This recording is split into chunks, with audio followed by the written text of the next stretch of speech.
There's another side, self-esteem, faith in yourself, confidence in yourself. Swami Vivekananda বলছেন, have confidence in yourself. যে নিজের ওপর বিশ্বাস করে সে ঈশ্বরের ওপর বিশ্বাস করতে পারবে। ঈশ্বরে বিশ্বাস না নিজের ওপরে বিশ্বাস? I had this question and the answer I got from a writing by Mahatma Gandhi. Mahatma Gandhi লিখছেন, only those who have faith in themselves can have faith in God. তো নিজের ওপরে বিশ্বাস নেই, যখন ধাক্কা খাবে তখন ভগবানের বিশ্বাসটাও নড়ে যাবে। যে নিজের ওপর বিশ্বাস করতে পারে সে ঈশ্বরকেও ধরে থাকতে পারে। So faith in yourself. See, this is the source of power. One thing I've noticed, আমাদের ছেলেমেয়েরা খুব ভালো, কিন্তু একটু নিরীহ, একটু ভালো মানুষ টাইপের। ওখানে one thing I noticed was the tremendous self-confidence in Europe, especially in America. Self-confidence among everybody, especially young people. Amra pari, whatever it is, there's no word like I cannot. I can is the mantra. সব কিছু সে কী না কি করছে তারা, সে Harvard ইয়েলের মতন জায়গায় admission পেয়ে হঠাৎ একটা আইডিয়া এলো, এটাকে নিয়ে আমি বিজনেস করব, সেই ওখান থেকে বেরিয়ে চলে গেল, সেই হলো বিল গেটস, সেই হলো স্টিভ জবস, এরকম। আবার সবাই যে বিল গেটস স্টিভ জবস হচ্ছে তাও নয়, ফেল করছে। They try again. They have tremendous self-confidence, whatever their field. যদি self-confidence না থাকে, if we don't have esteem, faith in ourselves, it's like, আমার মনে হয় এই রাস্তায় দেখেছি সে বড় বড় স্পোর্টস, বড় পাওয়ারফুল ভেহিকল, কি এখন ভেহিকল, আমাদের অনেক আগে ছিল স্করপিও, এখন কি নাম করা গাড়ি, Ford, what ever. So Ford গাড়ি এসে যাচ্ছে সেখানে, তার পাশে একটা অটো কিংবা টোটো যাচ্ছে না। ভাবো এইরকম দামি একটা ভালো গাড়ি, সেখানে ড্রাইভার যদি অ্যাক্সিলারেটরের উপরে পা দিয়ে আবার ব্রেকের ওপরেও পা দিয়ে থাকে, গাড়িটা এগোবে না। ইঞ্জিনটা গর্জন করবে, গাড়িটা গরম হয়ে যাবে, কিন্তু এগোবে না। If you press the accelerator and the brake, তার থেকে বেশি পাশে একটা টোটো কিংবা অটো সে ফটফট করে বেরিয়ে চলে যাবে। What has happened is, if we don't have confidence in ourselves, it becomes like that. It's self-sabotaging. Self-esteem না থাকলে it's self-sabotaging. আমি নিজের, আমার অনেক ট্যালেন্ট থাকতে পারে, অনেক আইডিয়া থাকতে পারে, সবসময় নিজেকে যদি সন্দেহ করি আমি পারবো না, আমার দ্বারা হবে না, then you will not succeed. It's like ওই দামি গাড়িটা, সব রকম কোয়ালিটি আছে, অ্যাক্সিলারেটর ওপরে পা আছে, আবার ব্রেক, নিজেকে নিজে ব্রেক দিয়ে দিচ্ছ তুমি, তার থেকে লেস কোয়ালিফাইড, লেস ট্যালেন্টেড একটা ছাত্র হয়তো তোমার থেকে এগিয়ে বেরিয়ে চলে গেল। The difference is in self esteem. ওখানে খুব নাম করা একজন সাইকোলজিস্ট ছিলেন, নিউ ইয়র্কেই ছিলেন, নামটা এখন ভুলে যাচ্ছি, উনি বান্ডুরা, Albert বান্ডুরা। He invented this term self-efficacy. It's a new term. Self-efficacy কি? It's the feeling that I can overcome most challenges in my life. অনেক কিছু তো আমি করেছি, এটাও করে দেখি না, হয়ে যাবে। যাদের এই ইনার ফিলিংটা আছে, সেলফ কনফিডেন্স আছে, তো উনি বলছেন, সেই সায়েন্টিস্ট বলছেন, পরীক্ষাতে ছাত্ররা বসে আছে, একই কোয়েশ্চেন পেপার, একজন চট করে ছেড়ে দিল, আশা ছেড়ে দিল, হচ্ছে না, ইটস টু ডিফিকাল্ট, পারবো না, হতাশ হয়ে গেল, সঙ্গে সঙ্গে হতাশ হয়ে গেল। আরেকটি ছেলে, আরেকটি ছাত্র, সে চেষ্টা করে যাচ্ছে, হয়তো ফেল করছে, আবার চেষ্টা করছে, করে দেখি না। এখন who will succeed? Definitely this other person has a much greater probability of সাকসিডিং। যে চেষ্টাই করলো না সে সাকসিড করার তো জিরো প্রবাবিলিটি। যে চেষ্টা করছে সে তো কিছু না কিছু জায়গায় সাকসিড করবেই। দিস চেষ্টা করার পেছনে, এফার্টের পেছনে, কনফিডেন্সের পেছনে, কনসেন্ট্রেশনের পেছনে, the factor is confidence, self esteem. One point about self-esteem, let me just add and I'll finish.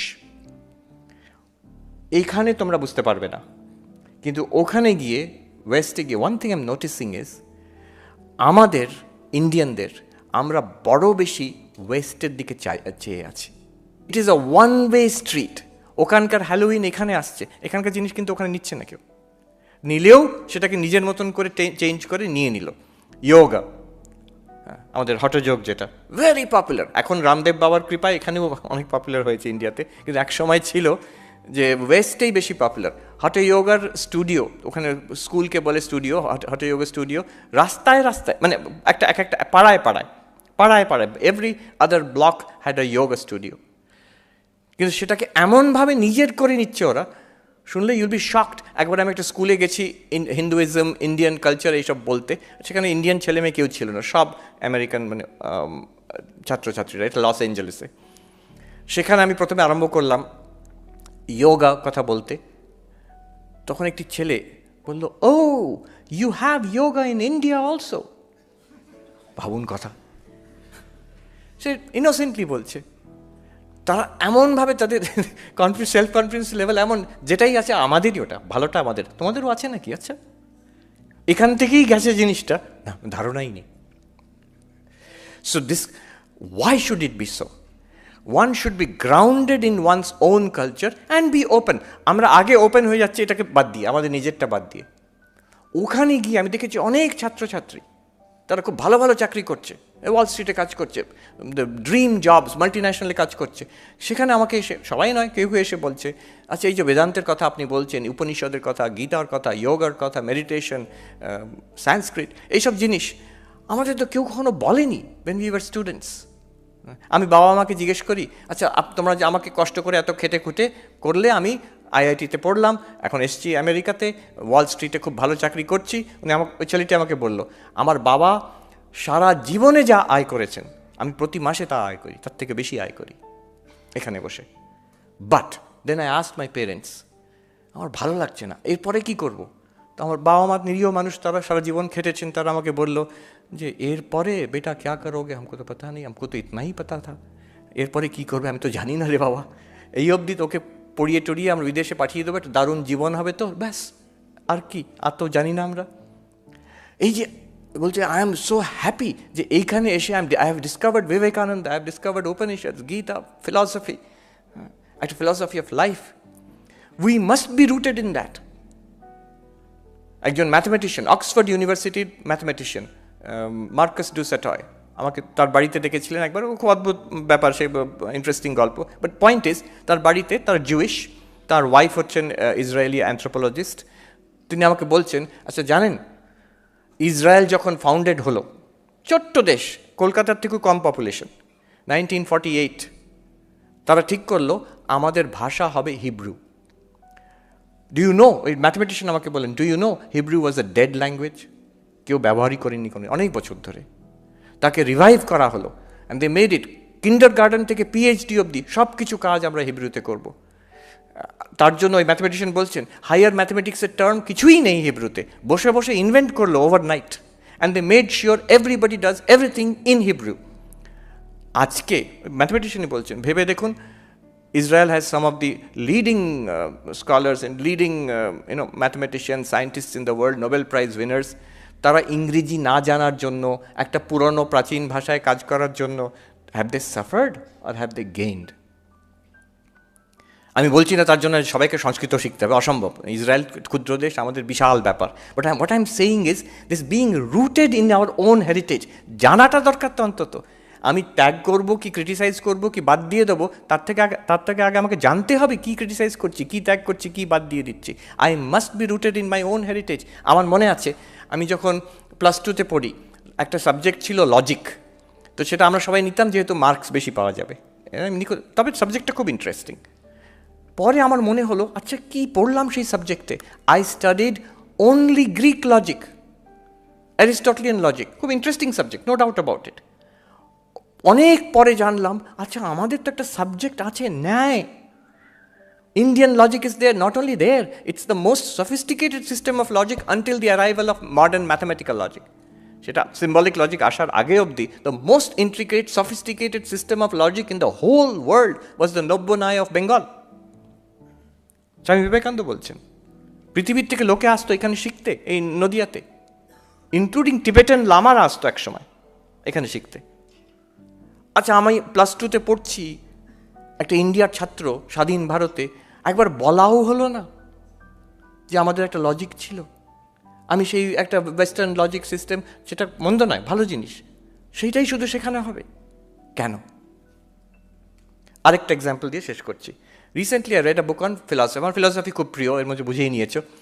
Western ফিলসফির বই একটা আমি অনেক পড়েছি, রাসেলের বই পড়েছি, আরও নতুন লেখকদের বই পড়েছি, ভালো ভালো, সব ইংরেজিতে। একজন ফ্রেঞ্চ ফিলসফার লুক ফেরি, তার একটা বই, ছোট্ট ইন্ট্রোডাক্টরি বই, হিস্ট্রি অফ থট, থট মানে western thought, history of thought, সেটা এত পপুলার হয়েছে, ফ্রেঞ্চ থেকে ইংলিশে ট্রান্সলেট হয়েছে, আমি ইংলিশটা পড়লাম। বইটা খুব সুন্দর, আমি তার মধ্যে যাচ্ছি না, শুধু when I went to the bibliography, recommended reading, philosophy যে আর বেশি জানতে চায় রেকমেন্ডেড রিডিংটা কি, অবাক হয়ে গেলাম। এতগুলো আমি ইংরেজিতে বই পড়েছি ফিলসফি নিয়ে, সেখানকার রেকমেন্ডেড রিডিংটা আমি জানার আছে আমার।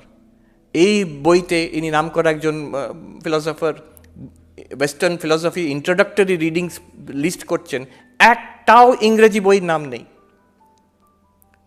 ওরা ফ্রেঞ্চ তো, ওরা ইংল্যান্ড আমেরিকা এদের মানে সিভিলাইজড লোক বলে মনেই করে না, ওদের কোনো মানে এদের মানে কোনো গণনার মধ্যে আসে না এরা। সব যে recommended reading, French philosopher, German philosopher, একজন দুজন ইটালিয়ান আছে, ব্যাস।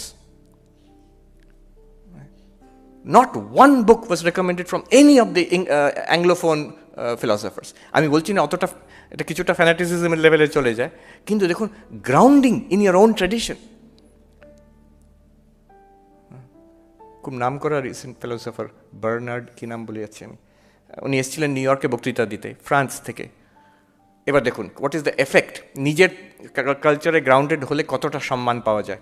হল ভর্তি লোক, ফ্রেঞ্চ ফিলসফার এসছেন একটা বক্তৃতা দিতে, আমিও শুনতে গেছিলাম নিউ ইয়র্কে, ভর্তি আমেরিকান। সেই ফ্রেঞ্চ ফিলসফার ভাঙা ভাঙা ইংরেজিতে বললেন, প্রত্যেকটা কথা relevant two France and France only. আমেরিকায় কী হচ্ছে নিউ ইয়র্কে, দে ইজ কমপ্লিটলি আনইন্টারেস্টেড। উনি বলে গেলেন নিজের যেটা কাজ, নিজের দেশের পরে যে কনটেক্সটে, সবাই হাঁ করে শুনে গেল। কেন? There is an element of being genuine, being rooted in your culture. আমি কেসি ভট্টাচার্য, খুব নাম করা ফিলসফার এখানে ছিলেন, তার কথা দিয়ে শেষ করছি। উনি বলছেন তাহলে কি আমরা পাশ্চাত্য জিনিস শিখবো না? না, what I plead for is a genuine translation of foreign ideas into Indian idiom. Swaraj in Ideas বলে কেসি ভট্টাচার্যর ল্যান্ডমার্ক পেপার। আজকালকার পোস্ট কলোনিয়াল থিওরি এসব হওয়ার 20 বছর আগে তিনি বলে গেছেন। So yes, so summing up, দুটো জিনিস আমি বললাম এখানে। One is the power of focus, concentration. We all have that, all of us have it, and we can, হয়তো আইনস্টাইনের মতন, ভন নয়ম্যানের মতন হবে না, বাট ওয়ের উই আর তার থেকে অনেকটা বেটার করতে পারবো। Remember, do whatever you are doing with the fullest possible attention, laser like focus, hold that focus, cut everything out.